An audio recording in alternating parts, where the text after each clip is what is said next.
David Sable here again with Creativity from the Other Side, CFOS, coming to you for New York festivals. And Creativity from the Other Side is the place where we talk with the greatest creative minds in our industry and elsewhere.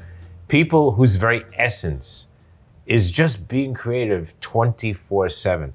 And we talk with them not about their work and not about the awards they win, but what do they think about? What keeps them up at night? What makes them creative? What fuels their creativity? And today I am so happy to be with my buddy and friend of David, FOD. And like total FOD forever, Chaucer Barnes. And by the way, this is Chaucer Chapter 2. Chaucer 2. I love that. Like, there's something here. I think there's something historical here. Well, Chaucer never got think? anything off the Canterbury Tales. So, right? So there you go. We're already two, and I'm like totally there. And we're gonna just talk about a whole bunch of stuff that's important, that's interesting. Okay. Just for those who don't know, and go back and look at the first chapter 1, and you get a whole sense of who Chaucer is. But I just will say, CMO of translation and and we'll talk a little bit about that. Sure. Comes to us via Portland, originally Wieden and Kennedy, and then Martin, which I always think is so interesting because Wieden and Kennedy being what Wieden and Kennedy is, and Martin being way more traditional, way more about advertising, Wieden and Kennedy being way more about the film and the idea. And so I think those are two things that come together in your life, in my view, in incredible ways. Here's the diversity. And we're going to get to diversity. So let's start there. Let's start with diversity. Yeah. So translation wins the award 2022. Yeah. Diverse Agency of the Year. Multicultural Agency. Multicultural Agency of the Year. Agency of the Year. Right. Yeah. But the word diverse is in there. It's Multicultural Agency of the Year. Adweek. What does that mean? According to them, it's, I just heard the quote, I'm going to butcher it a little bit, but it's awarding excellence to an agency that primarily delivers work that serves diverse communities' needs. Or solutions or whatever. Something like that. And we just started this conversation, let's get into it. Yeah. Wouldn't you think that every community is diverse by definition?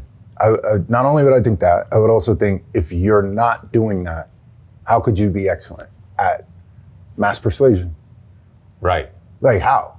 Right. So you could be diverse, and I think this is what you said to me before, you could be diverse in a silo to one diverse community maybe, and then add that to some totality. But then you're just sort of taking pieces and knitting them together in weird ways, as opposed to looking at the world and say, wow, it's kind of like the Benetton thing, you know? We're all diverse by definition. Yeah. We're diverse in so many ways. The diversity question often presumes that anything that is non-white, non-male, non-cis, non-whatever is what you're talking about when you describe diversity. And we just don't choose to approach it that way. So when you're talking about that implicit diversity that is within each of us, right? Because there are things, does your, Instagram descript read Jewish white male? Well, to some people it does. Yeah, but does yours? No, of course not. So like there's clearly something that's more important in your social identity than the fact that you're a Jewish white male. It's zero. Okay. I don't even think about that. That's core to my being. So let's call that the diversity in you, right? And then there's diversity in the population. Of course. And so if you start from the presumption that there's something more meaningful that connects us than the things that divide us, then you're going to be like us. Exactly. Right? And you're going to be, let's call it, celebrated for being able to be, to operate in certain niches, but also to be able to program. So it's interesting that to use that as an example, though, because we just finished a major program called Shine a Light on Anti-Semitism. Okay. And huge program, one of the biggest ever done, huge amount of PSAs, huge amount of media, working with the DEI directors of all the major companies in America. It was really successful, really interesting. Love that. And so one of the things that came out early on was this notion of intersectionality, which is very often used to create diverse silos. And so somebody said to me, just that point, well, you're white and Jewish, and what do you know? And so I said, probably nothing, but here's the deal. Isn't there a different intersectionality of what we're talking about? The intersectionality of hate. And so hate is actually an interesting intersectionality because we know Well, it's a commonality that crosses multiple places. So Exactly. every community that hate crosses, that's that intersection. exactly. But here's the thing about the intersection, right? Because haters tend not to be single haters, right? They're not single issue haters. So if you're anti-Semitic, I guarantee that person is racist, homophobic, Islamophobic, and you can start with any one of these. You're racist, I guarantee that you're anti-Semitic, I guarantee you're homophobic. Now again, when I say guarantee, I would say with a 90% certainty, and you can see it. You just look in the paper every day. Anyways, it was just an interesting conversation of diversity. It feels like what you're saying is there's even diversity within hate. Yeah, exactly. And but that diversity is a diversity that makes us all interesting, that intersects our diversity in an interesting place. It gives us commonality in our diversity. Commonality is key, man. That's what we're chasing. So look, where regards the award or anything else, are we proud of the fact that 12-year-old black kids in Queens care about what we're doing? Of course. But not to the exclusion of everyone else, right? Like it's not a specialty. I always liken it to do you remember when people would just put digital in front of everything? They still do. And it was digital this, digital that. And it lasted so long that eventually you started seeing these quote unquote digital budgets or digital work. And then at some point you realize the entire world is digital. Of course. The billboards are digital. What are you talking about? Forget the billboards. The New York Times Sunday that you buy, if you're into that still, comes from a digital source. Yeah. If you buy coffee from the guy, if you can see outside here, in the corner little push cart, the guy's got a square. Why shouldn't he? Why shouldn't anyone? And that's the point I guess I'm making about multiculturalism, right? Multicultural is monocultural. And the more you keep calling it out as some kind of super duper specialty, the more you blind yourself to how replete this. But the better you do. Better translation. Well, I mean, we're doing well, but we're doing well, but sometimes you do well even though people are calling you the wrong thing. And we're happy to do that. As you should. So give me an example. I know we said we wouldn't really talk about work. But for example, one of the things I saw, and this more on the UM side, but the Grammy work, and you talk about digital, the whole power of that was people being in the same room.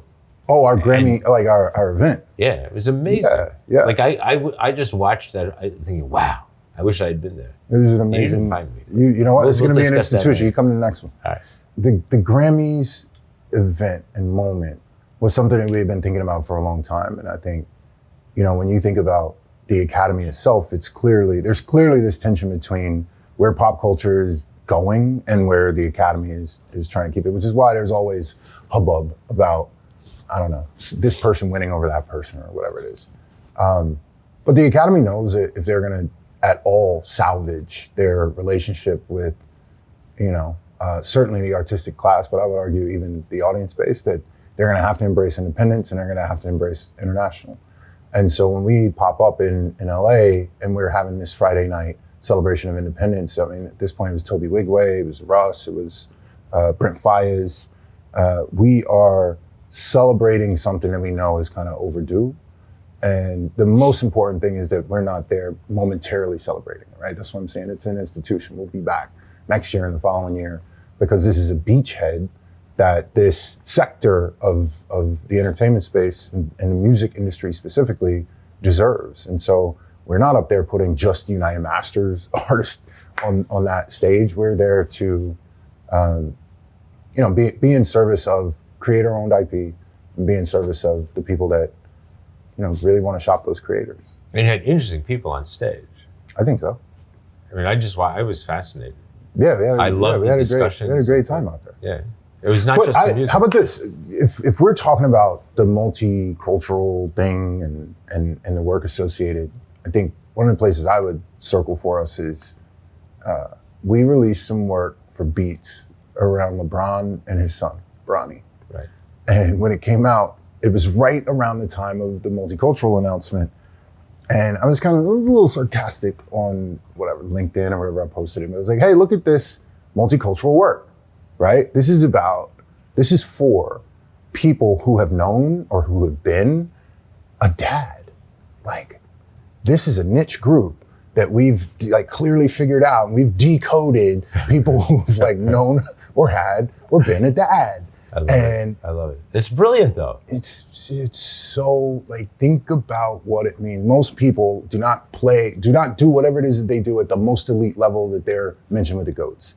And then to have your son be able to come right behind you and ostensibly like be one of your peers. Most people can't relate to that, but they can definitely aspire to that, right? That holds all of the wishes of fatherhood. Right. So like, when we put that forward, like, if you want to call that black work, feel free, man. Feel free. It's. But what's interesting is, to your point, I didn't think that at all. I know. Like, I looked at it. No, but I don't think, I got to tell you, I don't think most people thought of it. Imagine doing that work and then somebody being like, good job with the black kids. Yeah. Like, I don't think anybody in the world looked at that. Maybe like, some redneck and wherever. Mm-hmm. But I think most people looked at it and did exactly what you said. Wow, my God, that's like LeBron and son. Like, that's like a business. It's like, they don't have a tailor shop. They're both elite talent. Yeah. That's like amazing, right? So I think you're right. I think that notion is a game change. I think so. In my view, I think it's a game changer. Well, he came to change games, so great. No, without a doubt, because I think we're still too hung up on that multicultural means one thing. It means everything but, as opposed to it really means everything yes. Everything, yeah. Everything. Like the whole deal. How's Steve, by the way? How's Steve Stout doing? Steve's great, man. He's tired, but he's in the best shape of his life, which is funny. Like he reminds me that like after 50, it can be your best jacket era. Well, I certainly hope so. He's busy. He's in a lot of places. I mean, he's all over the globe trying to get this thing done. And when we talk about, independence being the default setting of the music industry, we mean that globally. And of course, as you know, maybe not everyone knows, but we think brands have a lot to do with that. We think brands have kind of a capitalizing and contextualizing role to play in the modern music economy all around the world. And so we are equally looking for partners who are, seeking brand relevance for their detergents and cars and whatever, like spending services, as much as we are, the best talent in the world that's going to set the cultural agenda for everyone. I just want to go back a little bit, and just because people are interested in just in general creativity, and so many people who watch this are in the industry, just talk a little bit about the Wieden and Kennedy Martin thing. Okay. Because I think it'd be interesting for people as they think about their careers and they think about the choices that they make. Two very different places, but clearly what you learned at both has contributed a lot to who Chaucer is. For sure. Well, look, I stumbled into Wieden and Kennedy. Dan Wieden kind of like pulled me and dropped me in, and it changed my life. And so, like anything else, when you grow up with certain privileges and assumptions, you don't have any reason to question that. And so nobody was saying culture out loud at Wieden and Kennedy when I was there as a pup, but that's exactly what they meant, and that's exactly what they were aiming for. They were clearly trying to set a cultural agenda, and they had this amazing, backstory in Nike. And then I was watching all these other big, mature companies that I knew grow up and find their voice with the very same people I was, sharing a bathroom with, right? So when I saw imported from Detroit for Dodge, I was like, good God, that's amazing. Like, geez. So I saw this work and I thought it was important, but it was where I was from, right? It was like where I learned the game. And so I didn't have any reason to think it was gonna be different when I went somewhere else. I just thought it was gonna be different clients, but the same agenda. And I also went following a very specific boss who also had done work within the Wieden network that I deeply admired.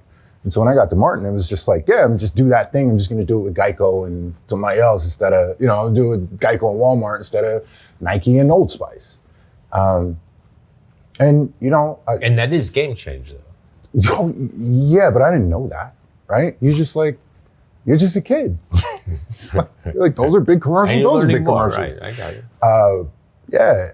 And I remember, being at Wieden and hearing all the time about the importance of independence, independent this, independent that. We can never sell this company.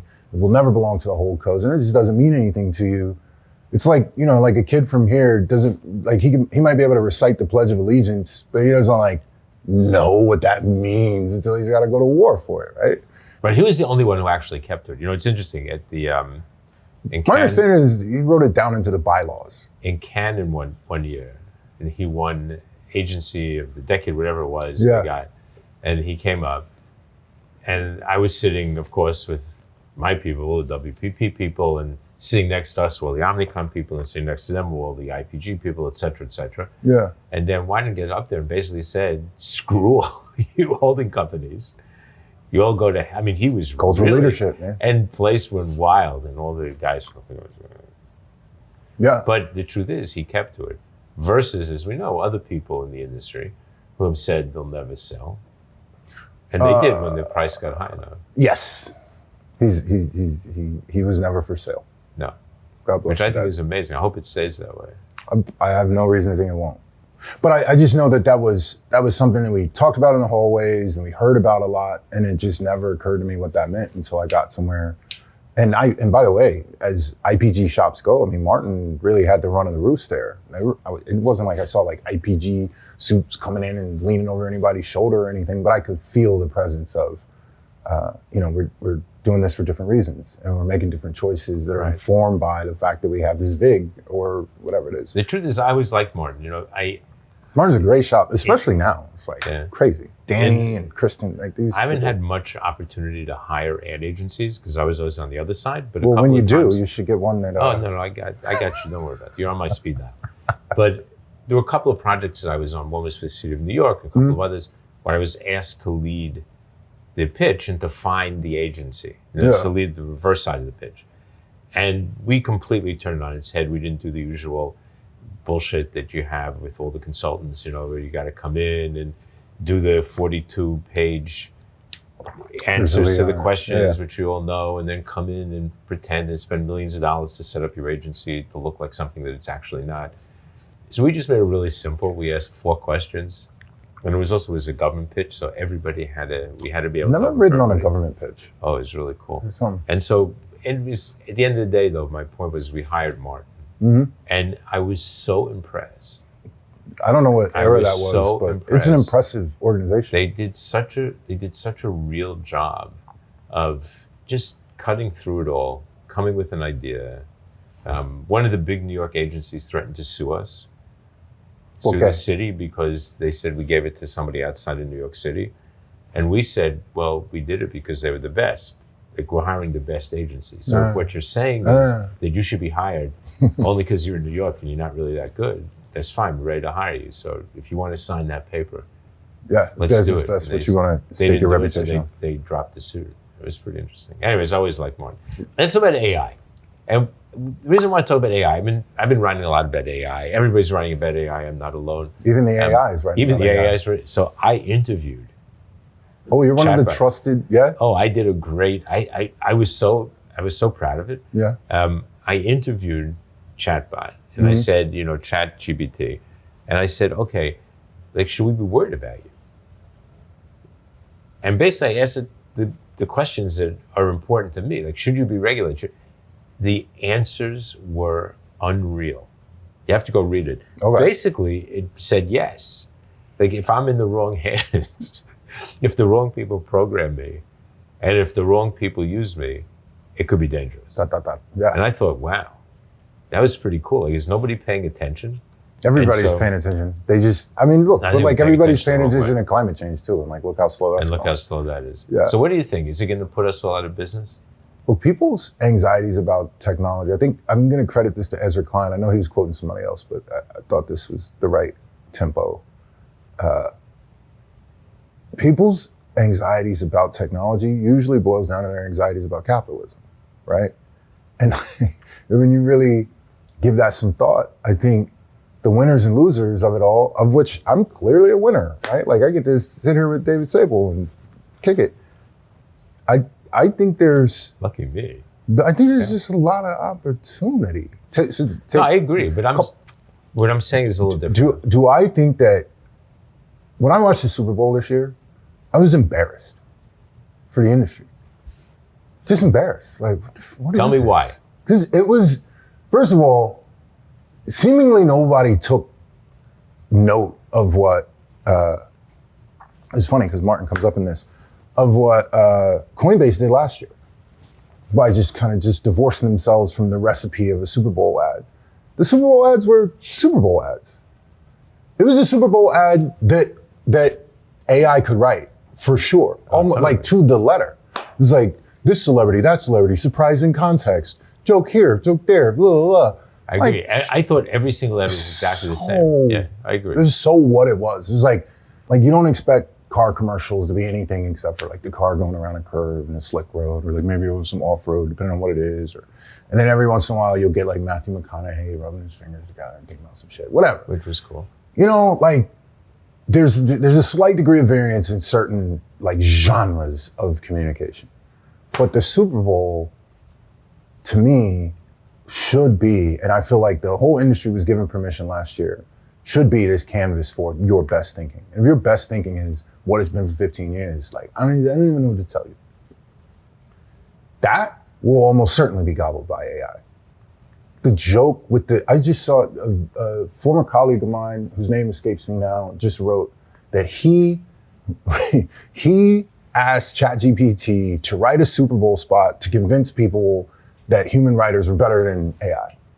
And what came back was like, I think Meryl Streep was doing the VO, and there was pyro, and there were explosions, there were drones, and it was like, typical. Of course the AI is feeding you back what they think the basic grammar of a big deal loud Super Bowl spot is. And the fact that it's so close to what it actually looks like should tell you that your creativity is not in, that your creativity, if you place it in that column where it's like coming up with a famous person to read a script about a thing, and then like being able to shoot some Nolan-esque chase scene and that got gobbled. But what didn't get gobbled is the surprising double entendre. What didn't get gobbled and what won't get gobbled is the ability to break something net new that doesn't exist in text on the web, that the AI can, like pattern match and generate something that looks just like it. The winners here are going to be people whose text has been underrepresented on what we know whose text has been underrepresented in whatever generative AI is consuming today, right? And people who rapidly iterate past and are willing to let go of whatever came before. I think the exciting thing about AI is it's one of the first big tech bursts that we have that in my life that is eating high status jobs. Like it's definitely, like you really gotta look at AI and be like, do I really wanna go to law school? Do I really think that being a lawyer is just standing up there being Perry Mason and persuading, or like Johnny Cochran making rhymes about gloves and whatnot? No, most of the legal profession is looking for holes in contracts. Most of the legal profession is, doing things that this tech can obviously do. Right, which is why, by the way, when I was growing up, there weren't paralegals. Not like there are today. I don't think there'll be assistant media planners next week. Yeah, but like my entry level job in this, I don't think that should exist. I agree, mine too. That's how I started. Yeah. Well, I started copyright, but my first real job in the thing was because I couldn't get a job as a copywriter for a lot of reasons, which had much interest that had nothing to do with the creativity, sadly. It just had to do with the makeup of Madison Avenue at the time, and they had reached a quota for white Jews, so that was like that was like kind of a weird thing. When I think about it. And we're actually full of you. But no, it's just true. The joke is they put me in a room. I was a white Jew. They put me in the room with my friend Mark Belton, who was the only black guy in the media department. Also Jewish? No, or just happened. The two young guys. They put us in a room together, and I thought, wow. They were like, make some jazz. We used to die on it. We used to laugh our heads off because it was like, this is the craziest thing. Like, think about it. But anyways, I think you're right. I think stuff like that. Because that's the story of technology, or the application of technology, right? That's what happens. That is what happens. It usually happens to ditch diggers, not lawyers, right? Yeah, but that part of the job is the equivalent of ditch digging. I know, but that's the open secret. That's what I'm saying. I know, but that's what I'm saying with the Super Bowl. It might as well be a Mad Lib. You might as well have filled out a Mad Lib. Totally agree. I'll give you don't think of computer as like the sum total of every joke that's ever been told in that formula. I'll give you my best example, and I hate to do it because they were both in a vacuum. They were both kind of cute. Okay. But J-Lo pulling up to the window, yeah, and saying, "Come home." Yeah. Right? They have that little thing, and he's like, "Okay." Mm-hmm. And Bradley Cooper's mom saying, "Well, you never wanted anything." I don't even know what that is. I know the Dunkin' Donuts work. So that was Bradley Cooper had a piece with his mom. Oh. And so like it was exactly the same spot. I see. You know what I'm saying? You see what I'm saying? Like, in other words, like there was that twist at the end of the personal moment with the person who was close to you, star, other, person who was close to them. Yeah. Giving off a little bit of personal interaction information. And that was the button. And it's like, okay, that's the same spot. If I made that for a living, and this is not a swipe at anybody, I'm just saying, like, if I made that for a living, I too would be really bullish on finding, a way to cost compress the manufacturing of that particular formulaic joke. Right. So it doesn't surprise me, and I also think like people should be very close to the thing that's going to disrupt whatever it is that they do. So I don't fault anybody. By the way, this is really us. This isn't deep fake or generative AI. So far. I just want to be clear. You can test, you can check. How would they test? Check? They'll have to figure it out. By the way, you know that they tried to use, this is actually, I think this is the funniest thing I ever heard. They wanted to use GBT to test itself. Okay. Right? So in other words, like they created a program. It's like Deep and Blue they said, versus okay, Deep you Blue. go find like what's, and they couldn't do it. It was only like 50% or 40%, but there were other programs that were doing way higher. But I just thought it was funny. Give them time. It was like, it was like when we were kids, right? You made the bad boy the monitor. That's from a CIA handbook, right? I spent my life like... Make the bad kid the monitor so that And it kind of keeps him in line, like supposedly, like that's the technical point. So here, like you find the... Also creates Mussolini. Find the issue, exactly. Find the issue and make the issue in charge. Like, okay, I don't get that quite. I do these like outcomes videos for clients. Like when I'm trying to sell something that feels it's hard to get your head around, I like to just go into the future and just show you what that looks like at full maturity, like with the audience engagement and the whole thing. I love right? it, yeah. And so, one second, everybody pay attention to that. Like just those of you who are going out and pitching new business, I hate to give away his no, it's not trade secret. It's just think about it. I talk a lot about outcomes. I always tell everybody, like, what's the outcome? Think about the outcome. Think about the outcome. Yeah. Don't just do the process. Think about the outcome. But this is brilliant. People get like think about what it looks like in 5 we're years. serving the outcome. We're not serving the folder full of quick times, right? And so one of the tricks I like to do is like I've started to use like podcasts as one of the formats that I'll lay into this like moving picture, but I'll do an interview with Howard Stern. Like it's Stout on Howard Stern, right? And the fact that I can replicate Howard Stern's voice right now, to like, it's not like, is it 100%? Like would Howard Stern's wife be able to tell the difference? Maybe, right? But the fact that I can just kind of create that fantasy for a minute, and I don't have to send my editor down the path of finding the footage that I stitched together to make it sound like they had this little brief interaction. It just takes a lot of time, and it puts it back in the ideation portion of things. Like I'm not seeking and finding and, researching in order to create this moment where they're just having this interaction where whatever Steve's talking about, something I want him to talk about. I used to have this is no joke. I used to have an agent of impersonators on speed dial. Brilliant.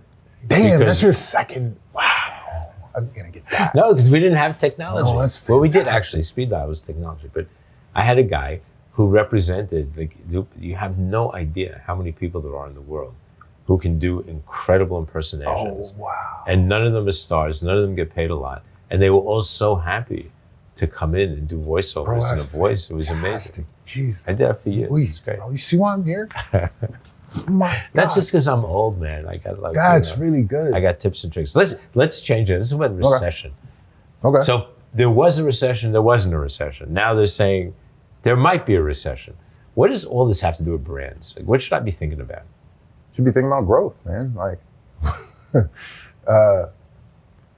look, I don't want to answer as broadly as brands. I think of moments of economic instability very much like this visual metaphor in my head of Meerkat Manor. Remember Meerkat Manor? They're like 10% of the meerkats, they're like up and out of the hole, looking around, and like being opportunistic and being defensive in some cases.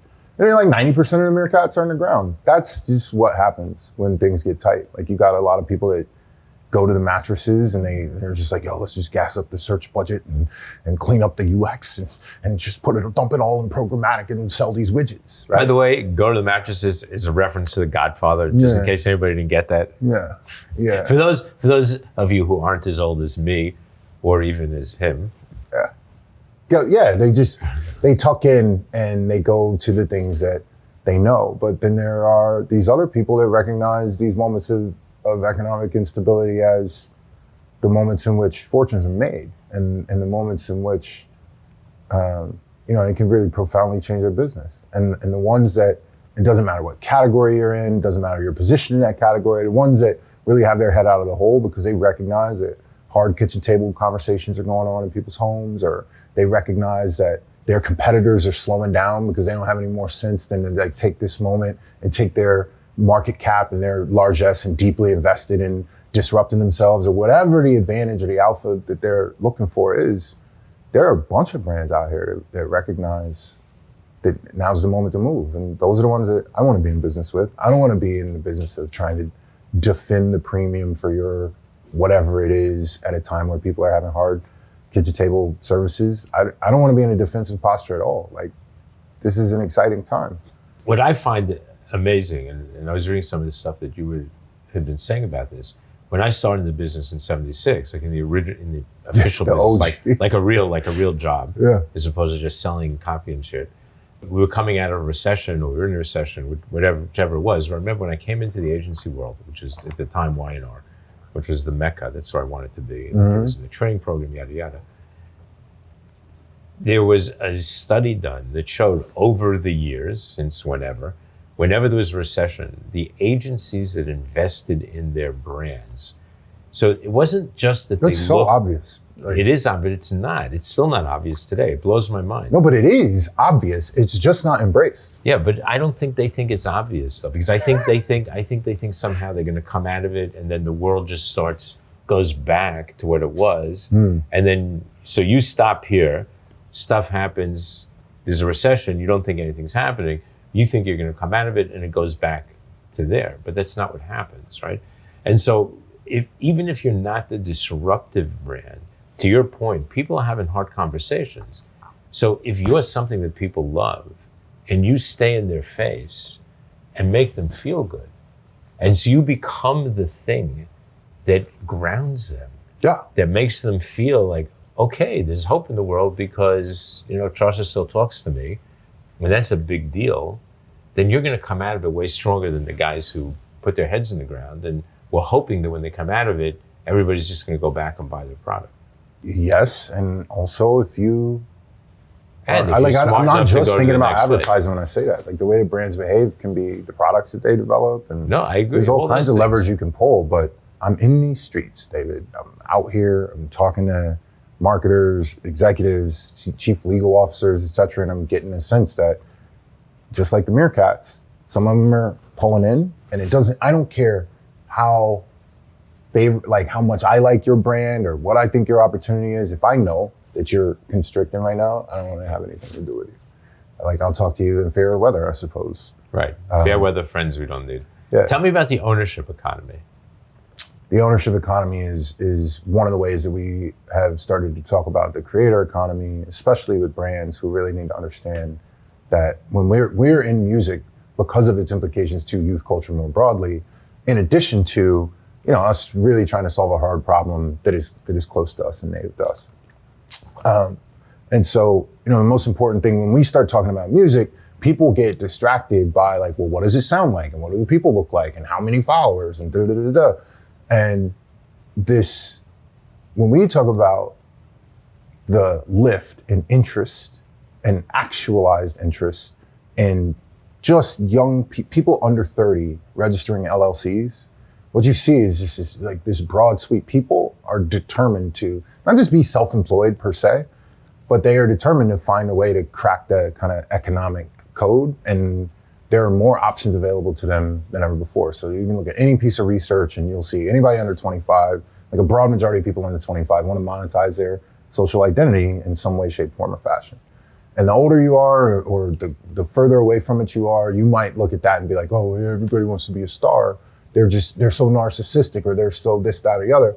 But look at what they're looking at. Like, they're not looking at an economic climate that looks stable. If you like come climb a corporate ladder, they understand that their effort is being exploited, that their jobs are being shipped somewhere else, that they're being eaten by AI, all these other things. And so it's just a very real response. It's a very predictable response to broader instability, that somebody would be looking to put together a career that included the monetization of themselves, whether they want to do makeup tutorials or make music or what have you. In music, because people are attracted to music, but they're not attracted to the grind to get there, it's really important for us to explain to people. So for example, a big payments gateway. They're like, look, you segment your business by consumers and merchants. And I'm telling you definitively that your next generation of both consumers and merchants do not abide by that line. They are not thinking of themselves as one or the other. They're thinking of themselves as both. And this is the same, by the way, it is an echo of what we've always talked about around race and all these other dividing lines that are super duper important to you, to put these distinctions between people, but they don't see it that way. So not to me. No. So, yeah, like you meant. So when we're talking about the ownership economy, part of what we're trying to train the industry to think about are what are the incentives and what are the motivations of the people who are climbing this hill, and then ultimately what are their habits. So if I talk to you about music for long enough and you go, well, like, where are your stars and who's the thing and like who's the rocket ship and who's the next Lil Nas X, then you miss the opportunity to actually be in the business of contextualizing your products and your services against people who are really trying to climb a very steep hill, right? In the attention economy, they're trying to like get their music heard. They're trying to like figure out how to make a living for themselves. They're trying to figure out, 56% of United Masters artists share what trait? You can't guess. They're parents, right? They're trying to figure out how to put Pampers on their kids, right? And so, when you recognize, instead of just talking about them as creators who make this cultural product for you to either exploit or not, you gotta think of them as owners. Every single one of these artists is a CEO. And while I'm talking about artists, that is true of the makeup tutorial person. That's true of all of these other people in all these other verticals. But they're also people, to your point. Yeah, they're not cardboard cutouts that are just that thing. Exactly. Yeah. I always tell a story. I live in New York City. I've lived here for 12 years. I still bank at Wells Fargo. You know how many Wells Fargos there are in New York? Like 6. None of them are in Brooklyn, by the way, where I live and work. I bank at Wells Fargo because of the weight of legacy habit. Because the first check that Dan Wyden signed for me, my first check from a job, there was a Wells Fargo next door. At that point, I was a working creator. I happened to have this job, but the job was in service of me as a creator, me as a musician. And so the habits that I developed then stick with me to today. Now, how are you gonna make your products and your services the default setting for this community, right? Exactly. Whether or not they make it crowd surfing or not. I'm a high net worth individual today. Wells Fargo is eating off of just the legacy habit of having been nearby 22 years ago. And that's the big opportunity for brands today. As long as they understand that these creators are not just making something for you to just like grab and position and stand next to or not, they are also, and in some, they are CEOs trying to make it. And if you assist them, whether they make it in music or makeup tutorial or not, they're gonna develop these habits that can become rituals. They're gonna adopt these artifacts that can become meaningful to them and stick with them for the rest of their lives. I love it. And that's such a brilliant way of looking at it, because it's not, there's nothing about it that's not about human insight. Yeah, I mean, there's they're nothing human about what beings, you said. It's man. not human insight. It's just humanity. They're not cartoons that are only there when they're on screen. Exactly. They're not like beings. siloed cartoons of diverse audiences that we're going to make up so that da-da-da-da. No. They're people who are parents who are trying to make it, put Pampers on their babies. I love that. Who are doing stuff. and like you, if Wells Fargo. And if you're with them when they're shooting in the gym, they're gonna remember that. They're gonna be able to shop you when they can afford you, you name it, right? Like our partners at Diageo fundamentally get this, right? Like they're just like, we want for our products to be front and center and part of the ascent of the creative class. We wanna just be in their face. And that's, you know, you think like spirits and music, like, oh, that's super simple, I guess. But our partners at Intuit get it too. And our partners that I can't even announce yet get it too. Because if I talk to Laura Balaz at Intuit and I go, hey, you do tax prep, credit monitoring, you have MailChimp now, which is like the source code for a D2C business, right? And being able to monetize enthusiasm. You've got all of these things. How are you putting those in the path of the people that need them most? She can't hear whatever, rappers and musicians and understand exactly what to do. But when we say, these are owners of small businesses. They get it. They get it. So Chaucer, what do I say? Like I had another masterclass.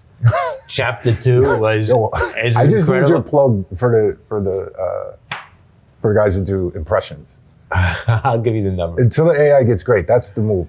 Chapter 2 was even better than chapter 1, and chapter 3 is going to be even better than chapter 2, and we're going to keep doing this forever and a day. Let's do it. I pray.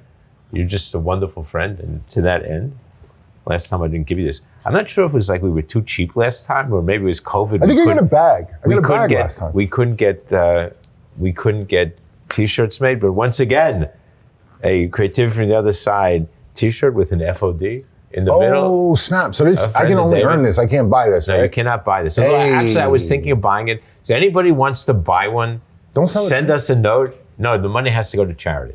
Okay, but can you at least get the FOD off? Like, I want to be, we'll take the FOD off. All right, cool. FOD can only be done if you come on the show. Thank you, sir. That's it. But wear it with pride and better post a picture of it. I sure or will. else I'll be so pissed off. I'm going to post it. I'm going to tag you. And so, once again, David Sable coming to you for Creativity from the Other Side with my wonderful special FOD, Chaucer Barnes, who I love dearly, who I learn from every time we talk, who literally gave us a masterclass in so much. And I think those of us who get consumed by some of these issues that are actually divisive, as opposed to thinking about them in ways that are just so open and inclusive, need to pay real close attention to what this man says and his success, because I think it's totally game-changing. So coming to you from Lower Manhattan, Silverstein Studios, I'm just so happy to have done this today with Chaucer and Chapter 2, and stay tuned for Chapter 3.